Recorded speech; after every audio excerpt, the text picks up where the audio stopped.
Hello there, YouTube, and good morning. Very early in the morning here today. As you can see, I'm looking very 14 years old again because I did just shave this morning, be it being the last month of October, Halloween, the last day of the 31st here. So moving on right into No Shave November, which is something a lot of frat boys participate in, but I do it for charity every year, where I will be growing out my mustache from nothing until the end of November at least, for charity. So something cool there. So if you guys are wondering why I look 14 or whatever, that's exactly why I'm doing it. But today we're going to be talking about a fantastic wool uniform. This one happens to be the Canadian Pattern 49 Battledress. Now, this is going to be after a long thought of all the wool uniforms that I have. The one that we are going to be comparing all of the kind of more historical wool uniforms to. Because the Pattern 49 Battledress is actually very close to the Pattern 37 Battledress as far as overall construction would go. And the pattern, the Canadian pattern of Battledress, the Pattern 37, or I guess theirs is Pattern 39, but it's basically British Pattern 37. So Pattern 39 Battledress and the Pattern 49 Battledress would be fairly common and widely copied, actually, more than the British patterns would be by most European countries, considering they're all basically the same as far as functionality goes on the pattern. But the color scheme, the Canadian color scheme for Battledress, the green dominant Battledress, would be widely adopted by a lot of countries, including, the Netherlands, Denmark, Greece, the list goes on and on and on, as far as the colorway for what they would adopt would be. So I figured that by the fact that a lot of countries use something very similar to this, especially after World War II would go on to adopt a very cool pattern of Battledress just like this, based off the Canadian one, I think is very interesting. And now Pattern 49 Battledress actually has its roots all the way back into World War II, actually, with the two versions, I guess, of Canadian Battledress. There'd be the 39 enlisted pattern, which would have the standard, the little hook, the rise and fall collar, and then there would be the officer pattern, which would be the more open lapel style collar, like this, that you would see become the standard for a lot of the European nations as they would adopt their Battledress, because it looks a lot smarter when you're wearing, a tie and everything like that. You could double it as a pseudo kind of semi-formal uniform. So you would see the lapel style collar of the officer Canadian Pattern 39 Battledress be adopted as standard issue in the 49 Pattern Battledress. Basically just before the Korean War, and you would see most of, especially from 1951 onwards, most of the uniform the Canadians would be wearing would be Pattern 49 Battledress rather than 39 Battledress. But you see, usually for 1950, Pattern 39's fairly dominant still, so with the Pattern 49 being so common. And obviously the Pattern 49 Battledress would be used and issued up until you get to, the point where, the 60s, and they start switching over to their new combat uniform, which is actually still basically in service to this day, with some modern kind of changes as far as to pattern and fabric goes, but basically the same cut would be used. And then you would see the Battledress serve with the cadet school and everything like that into the 90s, actually. So this itchy wool surge, this is probably the itchiest uniform that I have. These are both unissued. I have both the different models of pants. The tunic would be the same for enlisted and officers, but there still would be two different sets of trousers for whether you would be enlisted or an officer, and we'll go over the differences of that when we cover the trousers here separately. And of course there's a hat. The hat we're not really going to be going into the video because there's a ton of different kinds of hats for different types of stuff, but I do have the hat. Here's the example of it, of what a Canadian service cap would look like from the 50s. So this one was actually made in 1955, right in there, if you can see that. 1955, 7.5, so it's in pretty good shape for what it is. So, but we can set that aside. And now we'll go into, I'll take the stuff off here because it itches real bad. and we'll go over some of the features of this uniform in detail, because this is going to be comparing a lot of the older uniforms. So I compare a lot of the newer uniforms to the, obviously my favorite kind of more modern, still in use uniform, the American BDUs. This is going to go basically all the way back to like the World War I uniforms. I don't have really much anything from pre-World War I times, unless it was used in World War I. So this will be pretty much everything from about the 50s and earlier, and then that will be comparing uniforms to, and everything from like after the 50s will compare to the American BDUs. So we're going to go over just this uniform today in the video, not comparing anything else, because I don't want the video to be too super long.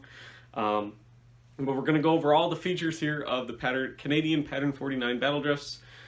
Top to bottom, the different models, different features and stuff like that. There really wasn't any economy versions of the Pattern 49, but like I said, the trousers do have some differences from the World War II British Battledress and the World War II Canadian Battledress and everything like that. And all that other stuff, some kind of different models and stuff. I got a couple different versions, so stay tuned, and we'll flip the camera around here, and we will start looking at the two versions of the blouse that I have, and then we'll look at the two versions of the trouser that I have right next to each other, and look at some of the cool features and everything like that. So stay tuned. Alrighty, so here we are looking at the two tunics that I have, blouses, oftentimes they are referred to, of the Canadian Pattern 49 Battledress. I have one here on the left that is a very, very, very late one, and one on the right that is a relatively early one. So they're going to be pretty much exactly the same. Both of these blouses are. One is, I believe, a size 22, which is the one here on the left, which is a little bit too small for me, but it's the right size in the shoulders and the chest. And then we have my actual size, which would be a size 12 blouse, but they're getting kind of hard to find, and everything like that. So we're going to start with the older one here, which is the one here on the right.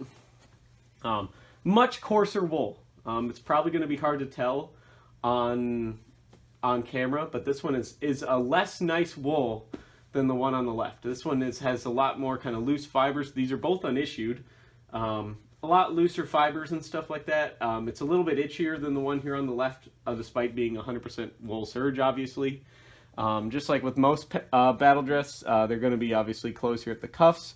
Canadian ones are unique in the fact that they have this Canadian style button, which is basically just a round dish type button, and then they weld a single pin that goes across the hole that you just loop over a bunch of times, which is something that is present on the Canadian World War II pattern Battledress, the Pattern 39, which is super nice that you see that. It's a very easy button to repair. It doesn't take a lot of stuff to like repair it and stuff, obviously, a lot of know-how.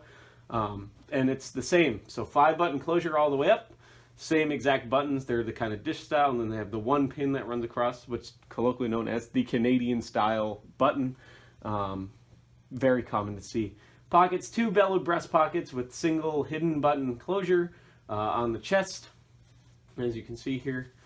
Collar is, like I said, the lapel style. They wanted it to look the same, fully buttoned up as the Pattern 39 World War II Battledress, which I don't have an original one to show you. Eventually I'll get one. They are incredibly expensive. The World War II Pattern 39 Canadian Battledresses are very, very expensive, especially in my size, which was like one of the most common sizes, so it's very hard to find. But buttoned up, they wanted it to look just like the World War II one. So they kind of went for this long-tailed kind of rise, what looks to be like the rise and fall collar, but it's not. It's actually a lapel style that they just did some creative fabric panel cutting and buttoning with. So obviously now, unlike a lot of, you can find some of these that are lined. This one is, you can see, very unlined, so it's quite itchy, especially around the neck. Oftentimes you see a lot of Canadian Battledress, they're lined, at least for the upper half, with this kind of cottony material. So it's just how that is. This one's kind of one of the later 1950s ones, so it's not really one that happens to be good there. As far as that goes, here's the stamp. So this one's made by the Bond Clothes Shop. It is blouse serge, as you can see, blouse. That's kind of a uniquely North American thing, where you see a lot of tunics and stuff like that, but you see a lot of the, especially of the American era stuff, you know, and the Canadian stuff, you see a lot of blouses. A lot of what would a lot of Europeans would consider a tunic. The Americans and Canadians would consider a blouse. It's made in 1953. It's size number 12 for a height of 5'9" to 5'10". I'm 5'10", and a breast circumference, so your chest size, of 40 to 41. So I have a 40-inch chest, and I'm 5'10", so that's how you would judge that. And then there's it. Inspection stamp still intact. It's not common to see a lot of these basically unreadable. They will usually be quite worn by now, and that's really the only markings in the whole uniform. You can see on the inside here the 3 buttons along the waist of the blouse to button it to the trousers, actually, to make it kind of into a boiler suit, a pseudo like hooked together self-contained uniform. You don't see a lot of soldiers doing this. But it was a pattern, it was a feature that was on the 39 pattern battle dress. It's also on all the British battle dresses. Wasn't really well used. So oftentimes you don't see these buttonholes really worn out like you do the rest of the tunic, because they were never really used. It was just kind of something dumb. I don't know why. It was an inconvenience to do. There wasn't really any reason to do it. Anything like that, especially if you were wearing your bracers, or as the Americans know them, suspenders, like I am here because I'm still wearing the trousers. That's just how that would be. They obviously, too, have these kind of internal flaps here.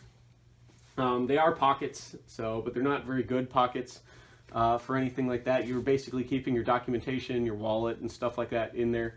Stuff that you need to really keep dry, because serge is actually fairly weather resistant, even with how itchy it is. It's secured here at the front via a buckle, the same as the World War II. You have your white metal buckle. It isn't uncommon to see Canadian ones with brass, especially the early World War II ones with brass buckles, but you see a lot of the white metal buckles after that. So you almost exclusively see the white metal buckles now, and then there's a little loop just to hide the tail. It's a pretty smart looking uniform when it's all done. Very functional, not super fashionable. It does have the epaulette spots up here for attaching your ranks and stuff. And if you're Canadian, your fancy little brassards that you have on your arms a lot. Canadians are real big on that. So now we're going to flip over here and take a look at the newer blouse. So this blouse is going to be pretty much the same thing as the older 1950s one, other than the wool is nicer here. It's going to have a very, very nice hanger. The stitching quality is going to be much nicer on this one. This one, same exact thing, unlined, because the Canadians very quickly went to not lining them. This one you can see here, though, size 22, much newer. Schiff and Company Incorporated, jacket men's battle dress. April of 1965 this one was made. So this would have been a very, very, very late one. Height 5'7" to 5'8", so it's a little bit, like I said, short for me. And the breast is one size too large, but it's close enough. It'll fit. I could wear it anyways. Still the same thing, the internal pockets. Obviously you see them go to a tag rather than a stamp. Same exact thing though. 3 buttons here in the back. A lot closer together on the later ones. That was something they would do as a feature sometime around 1960. Actually, a lot of people don't know that, but you could see if we open up the older jacket, the buttons are much more spread out here on the older blouse for the back than they are on the newer one. That's just a feature they did. So these ones are about 4 to 5 inches apart, whereas these are like 6 inches apart on the earlier one. I don't know why they made that change, but apparently they decided that this was a much better option. It does save a little fabric and everything like that, but it's still something nobody ever used. So I don't know why they really did it, or why anyone cared, or why they would even keep putting those on there. But that's just how it is. Other than that, it's the same thing. The buttons obviously changed too. They are a darker green now. They're like almost a forest green rather than like the battle dress kind of green brown. They're actually like a green. So this would be like what you would see on the World War II and the pattern 49 era Canadian battle dresses. These kind of browner buttons. And for some reason in the 60s they went to the greener buttons. I'm not sure why, but that's an example on a lot of them. A lot of the really late battle dresses have these really dark green buttons all over, and they're made out of brass rather than being made out of steel. So these are like painted brass buttons, and on the earlier battle dress they're steel, which is kind of a throwback to the pattern 39, which would have had brass buttons for most of its life, but these are painted green. Same exact features though, other than that, but it's just a neater, kind of nicer, smarter, better finished, better stitching On the later one, only a couple little different feature changes.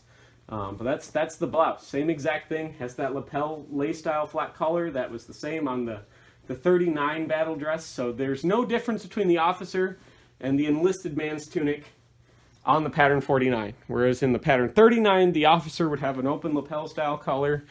The enlisted would have a rise and fall collar. This is meant to look like both. Basically, it can do both. So if you're enlisted, you know, and you need to be out in the combat and be warm and stuff like that, you could button the collar up all the way, and it looks the same as the pattern 39 to maintain that image. But if you're trying to be fancier, show off your tie and your nice button up for kind of more formal stuff, you can fold the collar down into a lapel style, which is something that the enlisted 39 couldn't do, but the officer 39 could do. So it's basically just a copy of the World War II officer pattern 39 Battledress. So now we're going to flip over here and we're going to look at the two examples of the trousers I have. I actually got like 5 or 6 different pairs of trousers, but we're going to look at the trousers and all the other good jazz because I have 2 different patterns of trousers. Now the officer trousers and the enlisted trousers are different and they are interchangeable. You can see enlisted people wearing the officer pattern, and you can see officers wearing the enlisted pattern.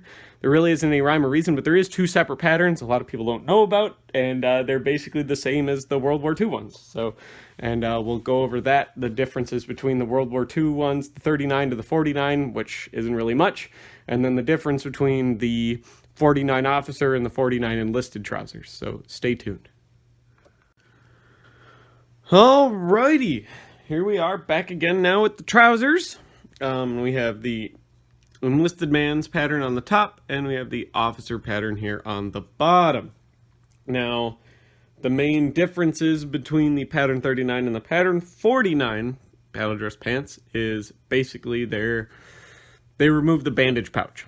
So obviously you still have your general purpose kind of mat pouch here on your what would be your like upper left thigh. That's what we're seeing here for both patterns still.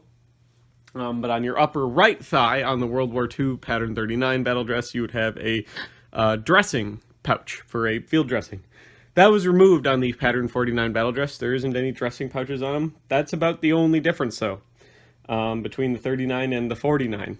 Obviously that isn't very much. So the trousers stayed pretty much the same from 39 to 49, but we do have 2 different patterns here, and I actually have a third one to show you too here on because I have multiple pairs of these that are different closure methods. So this one right here, we'll get it out of the way, is an infantry pattern. So like an enlisted man's pattern, you could tell by the belt loops and all of the studs here around the outside for attaching your braces to, or your suspenders as the Americans know them, and for buttoning your tunic into your, obviously your trousers here. Rear pockets have little buttons on them, but these ones are weird in the fact that they have drawstring closures here at the bottom rather than the traditional kind of button style closure. So a little bit weird, and they have this kind of little reinforcement down here stitched together to not wear out so your laces or your boots and stuff don't wear out the front of your trousers, but they do have this drawstring, which is a little weird to see that on a pattern of Battledress. So this interesting pair. It's a Canadian pair still. So I'll show you here if the tag is readable on camera. So here we are. These ones were made in 1952. These ones are a little bit too small for me to wear, but I still have them. So these are the breeches and everything like that. So yeah, waist 31 to 32. Your breech size would be 37 to 38 in this. It was made in April 2nd of 1952, according to that stamp. It might be kind of hard to read on camera, but it's just an interesting pattern that you see. So the one rear pocket, the slash pockets and everything like that, but it has the weird feature of having drawstrings around the cuffs of the pants. So most of the patterns that you will see of Canadian Battledress have this style of closure. Same little reinforcement here on the front so your boots don't wear out your trousers, but they have these 2 flaps and all of these buttons around that you use to gather the ankles in order to put your bracers around. You have these little anklets that you would wear that are the same as the pattern 37. Anklets, exactly the same. Canadians never changed the pattern of anklet. They would use that up until the adoption of their modern tall combat boots in the form of the Mark IIs. So that they wouldn't really change until obviously the Mark IIIs would come out with pebbled leather and everything like that rather than smooth leather and whatnot. But for the most part, they'd be pretty much the same until today. With some obviously exceptions. Someone's gonna actually me in the comments on that, but whatever. You know what I mean. But they would keep the pattern 37 gaiters, and this would be your standard clothes style. You would have these two flaps, and you would adjust the buttons around to gather the fabric around the cuff of the pants here.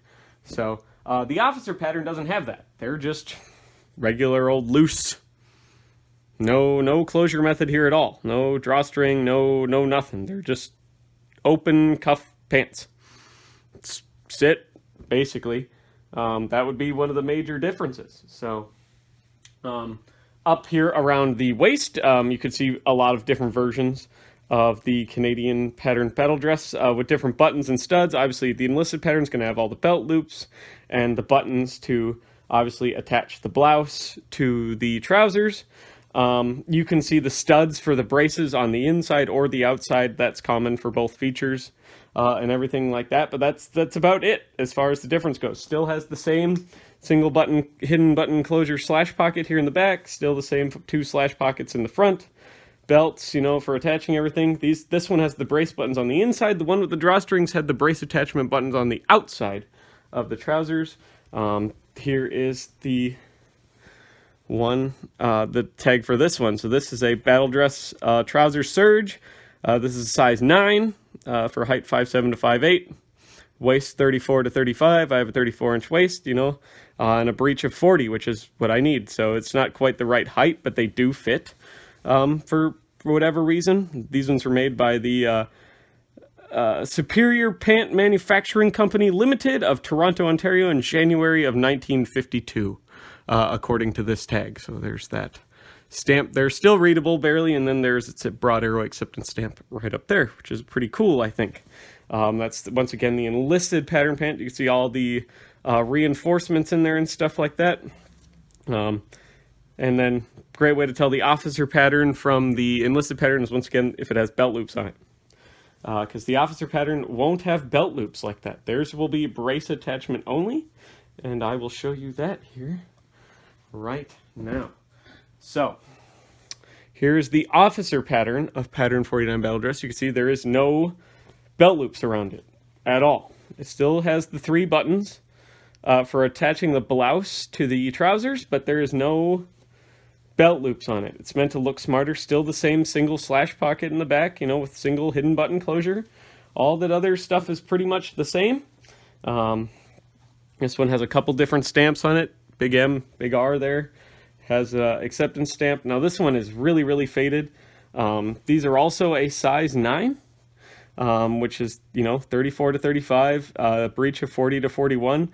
And this is made by Bond Clothes, so the same as one of the blouses that I made, that I showed you, size 9 blouse. It's really hard to see the number above it, though, or whatever this little writing is above it, but it does say size 9 right there.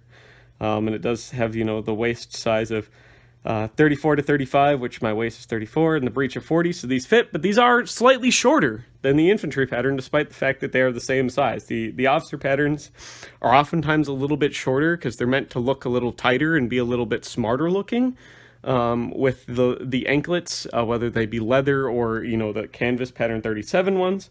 But they're meant to be kind of shorter, I guess, so that way they have a tighter, smarter appearance, and they will oftentimes have these really heavy pleats put in them from the factory. Sometimes they're even stitched. The pleats are stitched in, so you don't need to iron them. But that's something that you could find on some of the officer patterns and whatnot. It's really weird though, the fact that they just have 2 separate pairs of trousers and the only difference is the belt loops for the most part, and the fact that there's no anklet closure. But if they're still expecting the officers to wear like gaiters and stuff, even though most of the time they're going to be wearing their service shoes rather than their ammunition boots, it's still just weird that they would have 2 different pairs of pants, and I never understood that. But I do have both versions, which is pretty neat, I think, and everything. A lot of people don't know that there is indeed 2 versions, at least in Canada. I don't know if there's 2 versions in the British models as well, but there is 2 distinct versions in the Canadian pattern 49 Battledress, and that would be it. No gatherings around the ankles, no belt loops. Other than that, they're the same exact pair of pants. They're the same size, but for some reason the officer ones are a little bit shorter. You know, I read that it's meant to make it look smarter, you know, not be as wrinkly, you know, with the anklets and stuff, but I don't see what the difference really would make, but, or if that's even true. But hopefully you learned something cool today. Once again, this is what the uniform we're going to be comparing all of the older style uniforms to. If I ever do get a pattern 39 uniform, I will compare it to this and everything like that, so you can see a direct comparison from the model that this one replaced and all that other cool jazz and stuff like that. Hopefully you learned something here today, and you learned something cool or something you didn't know, or anything like that from what the Canadian Battledress would do. Once again, more widely adopted than the British Battledress, because it's in a better color actually. The greener color scheme tends to work better in more environments than the more brown forward British Battledress and all the other cool stuff. So hopefully you like this video. You subscribe if you like this sort of thing. We're getting close to 4,000 subscribers. You know, we're almost there. We're at $70 a month on Patreon. The goal was 100 by the end of the year. Becoming a Patreon member for as little as $1 a month, which is really cheap compared to a lot of other YouTubers' Patreons and stuff like that. It's a really, really fun, intelligent, entertaining group of people there in the Discord. So you get to be a part of the Discord for whatever you feel like donating. More is obviously appreciated, but it only takes $1 to get into the Discord for as little as 1 month if you want. $1 for 1 whole month. Best way to ask me questions, show me stuff that you have questions on or concerns on or need help identifying something. That's the way to do it. So and you get ask me as many questions as you want for $1 basically. You get a whole month to bother me and ask me whatever you want. So if that's something that's interesting, I'll leave a link in the description. It goes a long, long, long ways. So thank you all for watching, and hopefully I can see all of you here in the next video. Bye-bye now.